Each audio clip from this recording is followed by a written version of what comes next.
Welcome to another episode of Management Unplugged by GR. Today we're really diving into the undisputed titan of 21st century commerce, Amazon.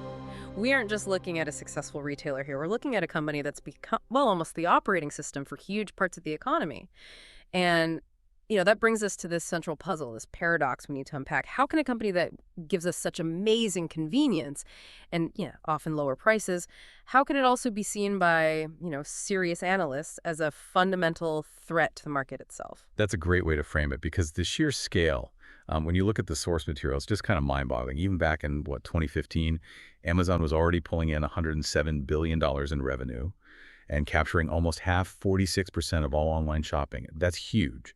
But like you said, calling it just a retailer, it's really not enough. They're a giant marketing platform. They run a massive global logistics network. They're a huge cloud host, a content producer, a film studio, even an actual book publisher. They've become infrastructure, basically. And that really changes how we have to think about their power in the market. Exactly. So our mission for this deep dive is really to get our heads around the arguments that say our current antitrust laws, the laws that mostly cheer for low consumer prices, are just, structurally inadequate now, that they're missing the potential long-term, deep harms that this kind of big tech dominance might cause. It feels like the old rule book just wasn't written for a player quite like this. And to understand the power they have now, we kind of have to start with their history, right? With this no-profit puzzle. Because historically, that's where the usual rules seem to bend for Amazon first. For years and years, the company ran with continuous losses. On purpose. We're talking millions, sometimes for like 7 years straight. What was that old industry joke about them? Oh, yeah. That joke really summed up how competitors felt. It was something like Amazon was a charitable organization being run by elements of the investment community for the benefit of consumers. Mm-hmm. And the really stunning part, the part that just breaks standard economics textbooks, is that Wall Street totally rewarded this. They loved the no-profit approach. Right. How does that even work? How do you report massive losses and your stock price doesn't just hold steady, it actually goes up sometimes? Well, the philosophy, and this came straight from Bezos, was crystal clear. Focus on scale, get big, achieve market leadership above everything else, forget short-term profits, and investors. They basically said, okay, fine. They waived the usual demand for quarterly earnings growth. That gave Amazon a huge advantage, something no traditional store could ever match. At one point, their shares were trading at over 900 times diluted earnings. Just an incredible amount of financial faith, or maybe forgiveness. It gave them the cash to just burn through money to grab market share. And probably the clearest, most visible example of this strategy, this long-term bet, has got to be Amazon Prime. The sources we looked at suggest Amazon was initially losing, maybe $1 to $2 billion a year just on Prime, just to get it going. Absolutely, a massive subsidy. But it was a really calculated investment in creating lock-in, maximum lock-in. And the numbers show why it was so smart. From their perspective, Prime members, on average, spend around $1,500 a year on Amazon. Non-Prime members, only about $625. So once you pay that annual fee, you're sort of psychologically and financially nudged into making Amazon your first stop, maybe your only stop, for everything. That initial loss bought them a permanent structural edge. Okay, so they create this powerful lock-in using these great short-term benefits for us, the consumers, which leads us right into this antitrust paradox. Amazon delivers big time on immediate consumer goodies. Low prices, crazy convenience, fast shipping, we all love it, right? But under the dominant legal thinking in the U.S., the sort of Chicago school approach, antitrust law cares almost only about consumer welfare. Oh. And that's usually just measured narrowly by short-term price and output. If prices are low, the thinking goes the market must be working fine. Yeah, and that narrow focus is exactly where the problem lies in today's digital economy. The framework, as the source puts it, is basically unequipped to capture the architecture of market power. It just doesn't see it. It creates this huge blind spot. A company can build up incredible dominance, can control the pathways, the data, the logistics, and it just sails past the regulators. Why? Because they're not immediately jacking up the price you pay at checkout. It totally misses the underlying market structure and the competitive process itself. Which means that old idea of predatory pricing, slash prices to kill your rival, then hike them way up later to make back your losses, that's almost like quaint now. It doesn't really apply in the same way. Amazon seems to have cooked up a much more sophisticated version. Let's maybe use the ebook market as an example. Sure. When Amazon stormed into ebooks, they famously priced bestsellers at $9.99. Which was often way below what they actually paid the publishers for the book, the wholesale cost. So the government looked at it initially, but kind of shrugged it off. They called it simple loss leading, like a sale item. Yep. And they figured it was okay because Amazon's ebook division overall was still making money. So no long-term harm done, they thought. But the sources we're looking at argue that whole assumption is just fundamentally broken now. In the old days, recoupment meant raising the price of those same bestsellers later. But if Amazon isn't necessarily doing that, how are they making back those losses and locking down the market? Right? They have much smarter, much more indirect ways to do it now. First off, that below-cost pricing, especially when you add things like digital rights management, the DRM on ebooks, it creates huge switching costs. If your whole library is Kindle books, moving to another platform is a massive pain. You're locked in. That future guaranteed business is a form of recoupment, you see. Second, they use cross-market pricing. They don't have to raise the price on the $9.99 bestsellers. They can just quietly raise prices on, say, less popular ebooks, or even hike prices on physical books or other products entirely to make up the difference. Ah, okay. So they recoup, but in places the original investigators maybe weren't even looking. Exactly. And then there's price obscurity. It gets even harder to track. Amazon changes its prices literally millions of times a day. Yeah. Over 2.5 million times, the source said.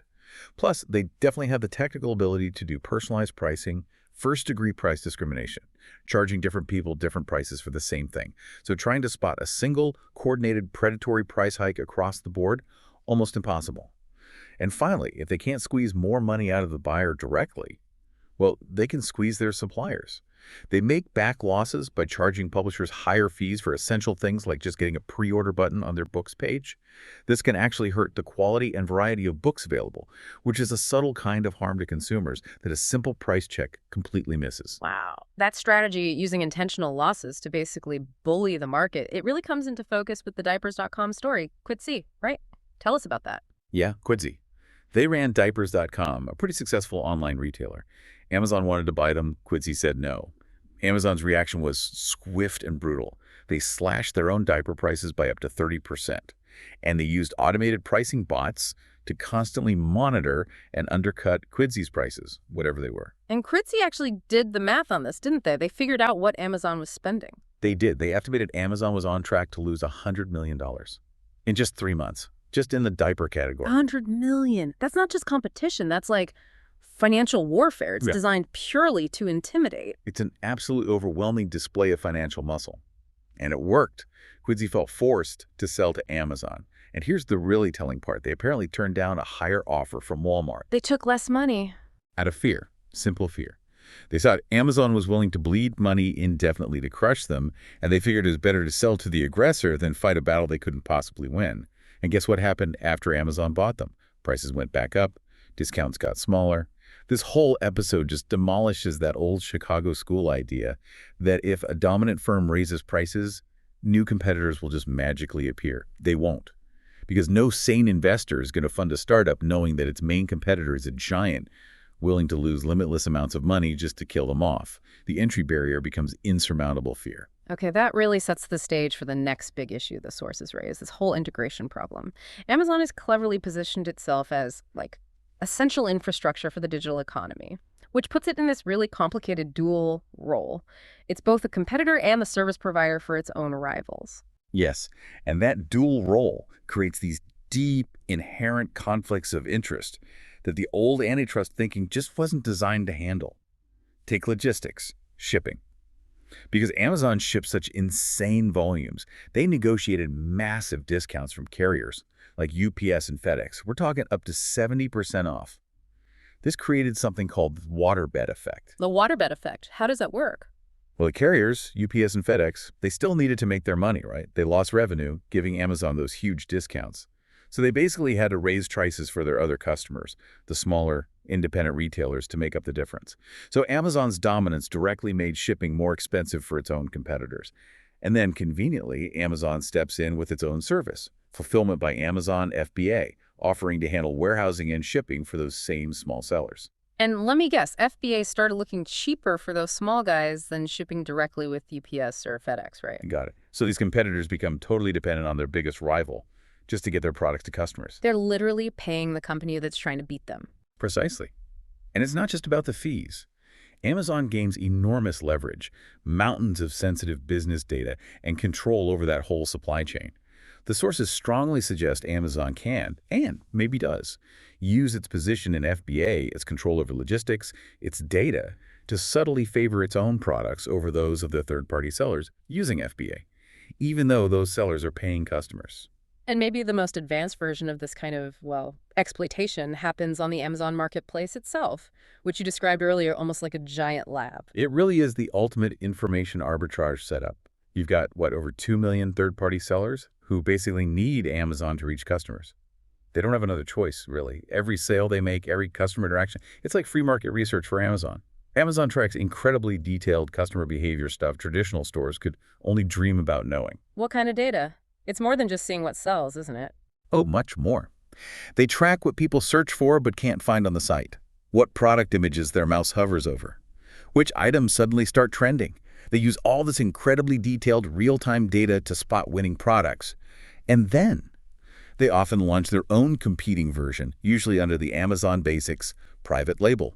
They can then undercut the original seller on price, using the data that seller unknowingly provided to steal the market that seller took the risk to build. It's using the platform itself to compete directly against the platform's users, a clear conflict of interest. Okay, so we've kind of established that the old way of thinking about consumer welfare, just focusing on short-term price, seems pretty inadequate for this situation, and the traditional definition of predatory pricing seems outdated too. So what's the bottom line here for competition policy, according to these arguments? Where does the focus need to shift? The core argument is that we absolutely have to shift the focus away from that very narrow view of consumer welfare, just looking at the final price tag, and towards evaluating the competitive process itself and the underlying market structure. The law needs to start asking different, more structural questions. Are there critical conflicts of interest, like we just discussed, where a company is both the referee and a player? Has one company become an unavoidable gatekeeper, a bottleneck that competitors must go through to reach customers? And who controls the crucial data that increasingly dictates how markets work? So it's really about the concentration of control regardless of the immediate price. Exactly. Amazon's power, as described here, is defined by that concentrated control. It allows them to potentially distort competition, maybe stifle innovation, whether or not they choose to raise prices significantly this quarter. Addressing these structural issues, the bottlenecks, the conflicts of interest, the data control that's presented is the only way to really foster a healthy, competitive entrepreneurial market in the long run. And looking at that kind of structural power, it does raise a much bigger, maybe even political risk, doesn't it? It goes beyond just shopping. When one single company controls not just retail, but logistics and vital data and publishing and cloud infrastructure, what could that ultimately mean for things like media diversity or independent voices, or just the opportunity for new businesses to even get started? That seems to be the really provocative thought left hanging by these sources. Absolutely. The potential stakes are much higher than just getting a cheap HDMI cable delivered quickly. It's about the shape of the future economy. That's it for this deep dive. Thank you for joining us. See you later. Bye-bye.